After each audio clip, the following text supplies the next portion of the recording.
ভারতের ইতিহাসে অন্যতম ভয়াবহ বিমান দুর্ঘটনায় আহমেদাবাদে এয়ার ইন্ডিয়ার লন্ডনগামী একটি উড়োজাহাজ আবাসিক এলাকায় বিধ্বস্তের ঘটনায় নিহতের অন্তত 240 জনের মরদেহ উদ্ধার হয়েছে বলে জানিয়েছে রয়টার্স।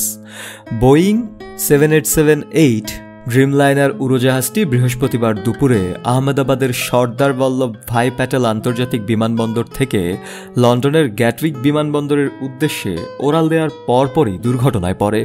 ওই উড়োজাহাজে 232 জন যাত্রী ও 10 জন ক্রু ছিলেন।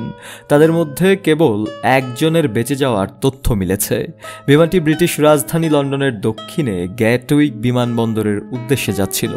রাজ্যের শীর্ষ পুলিশ কর্মকর্তা বিধি চৌধুরী গণমাধ্যমকে জানায়, আমরা এখনও মৃতের সংখ্যা যাচাই করছি, যার মধ্যে রয়েছে ওই ভবনের নিহতরাও, যেখানে বিমানটি বিধ্বস্ত হয়েছিল।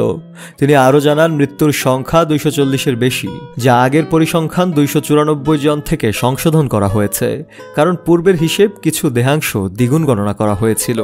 ঠিক কতজন বিমানে ছিলেন আর কতজন মাটিতে ছিলেন তা তাৎক্ষণিকভাবে নিশ্চিত হওয়া যায়নি। এর আগে তিনি বলেছিলেন প্রায় 294 জনের মৃত্যু হয়েছে। যেহেতু উড়োজাহাজটি একটি হোস্টেল ভবনের ওপর বিধ্বস্ত হয়েছে, সেখানে থাকা কয়েকজন শিক্ষার্থীও নিহত হয়েছেন। তিনি আরও বলেন, 11A নম্বর আসনে বসা এক যাত্রীকে জীবিত পাওয়া গেছে। তিনি বিমানের জরুরি নির্গমন দরজার পাশেই দাঁড়িয়েছিলেন। আরও কেউ বেঁচে আছেন কিনা সেটা আমরা হাসপাতালে খুঁজে দেখছি।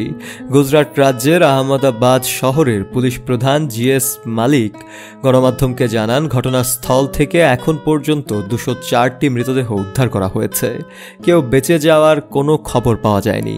অন্যদিকে ইন্ডিয়ান এক্সপ্রেস পত্রিকা পুলিশের উদ্ধৃতি দিয়ে জানিয়েছে, বিমানে থাকা 242 জনের সবাই নিহত হয়েছে। শফেল মাওলা, কালের কণ্ঠ।